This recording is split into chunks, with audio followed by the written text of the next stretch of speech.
సంప్రదాయ పద్ధతులను ఫాలో అవుతూ అతివాద పార్టీగా ముద్ర తెచ్చుకున్న బ్రదర్స్ ఆఫ్ ఇటలీ ప్రభుత్వం తీసుకున్న నిర్ణయంపై యూరోప్ దేశాలు మండిపడుతున్నాయి. పిల్లలు పుట్టని వాళ్ళు ఇతర దేశాలకు వెళ్లి సరోగసి ద్వారా పిల్లల్ని కంటున్నారు. అయితే ఇప్పుడు దీనిపై నిషేధం విధిస్తూ ఇటలీ ప్రభుత్వం చట్టం తీసుకురావడం ఇప్పుడు తీవ్ర దుమారం రేగుతోంది.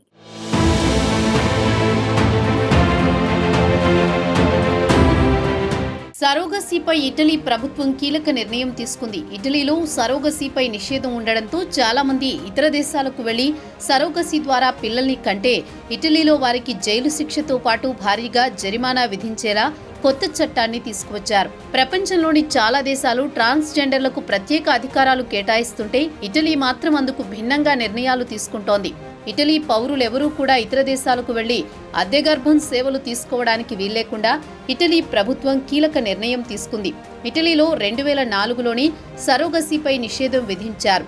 అప్పటి నుంచి సరోగసీ ఇటలీలో క్రైమ్ గా పరిగణిస్తున్నారు. ఇప్పుడు సరోగసీ ఒక యూనివర్సల్ క్రైమ్ అంటూ ఆ దేశ ప్రధాని మెలోనీ చేసిన వ్యాఖ్యలు తీవ్ర దుమారం రేపుతున్నాయి. లింగ మార్పిడి చేయించుకున్న ట్రాన్స్జెండర్లు పిల్లల కోసం అద్దె గర్భం సేవలను ఉపయోగించుకుంటున్నారు.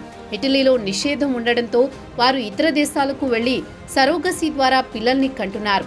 అయితే ఇప్పుడు అలా ఇతర దేశాలకు వెళ్లి సరోగసీ ద్వారా పిల్లల్ని కన్నా కూడా అది నేరంగానే పరిగణించబడుతుందంటూ అక్కడి ప్రభుత్వం చట్టం తీసుకురావడంతో యూరోప్ దేశాలు ఇటలీ తీరుపై మండిపడుతున్నాయి.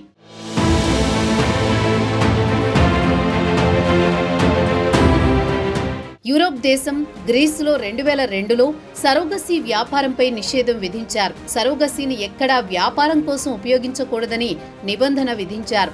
ఇక యూరోప్లోని ప్రధాన దేశాలైన ఫ్రాన్స్, జర్మనీలోనూ సరోగసీపై నిషేధం ఉంది. కానీ అక్కడి ప్రజలు ఇతర దేశాలకు వెళ్లి సరోగసీ ద్వారా పిల్లల్ని కనడంపై నిషేధం లేదు. వారు ఆ బిడ్డని తమ దేశంలోకి తీసుకువచ్చి చట్టబద్ధంగా దత్తత తీసుకోవచ్చు. అమెరికాలోని కాలిఫోర్నియా రాష్ట్రంలో సరోగసీ వ్యాపారానికి అనుమతి ఉంది. మరొకరి బిడ్డను తన గర్భంలో మోసే మహిళకు పరిహారం చెల్లించాల్సిందే. దీంతో ఇటలీ, ఫ్రాన్స్, జర్మనీ వంటి దేశాలకు చెందిన మహిళలు అమెరికా వంటి దేశాలకు వచ్చి పిల్లల్ని కంటున్నారు. అయితే ఇప్పుడు ఇటలీ ప్రభుత్వం అలా ఇతర ప్రాంతాలకు వెళ్లి సరోగసీతో పిల్లల్ని కనడంపై నిషేధం విధించింది. దీంతో ఇప్పుడు ఈ చట్టం వల్ల ఎక్కువగా ట్రాన్స్జెండర్లకు హాని కలుగుతుందని వాదనలు వినిపిస్తున్నాయి. ఇటలీ పార్లమెంటులో కొత్త చట్టం ఆమోదిస్తూ ప్రధానమంత్రి జార్జియా మెలోనీ మహిళలు, పిల్లల సంక్షేమం, భద్రత కోసమే ఈ నిషేధం తీసుకువచ్చామని తెలిపారు. ఇటలీలో అధికార పార్టీ అయిన బ్రదర్స్ ఆఫ్ ఇటలీ పార్టీ ముందు నుంచి సరోగసీ ప్రక్రియను వ్యతిరేకిస్తూనే ఉంది. అందుకే సంప్రదాయాలను కఠినంగా పాటించే బ్రదర్స్ ఆఫ్ ఇటలీ పార్టీకి ఒక అతివాద పార్టీ అని ముద్ర ఉంది. ఇటలీ సరోగసీ ద్వారా జన్మించిన పిల్లలకు వారసత్వంగా సమాన హక్కులు ఉండవు.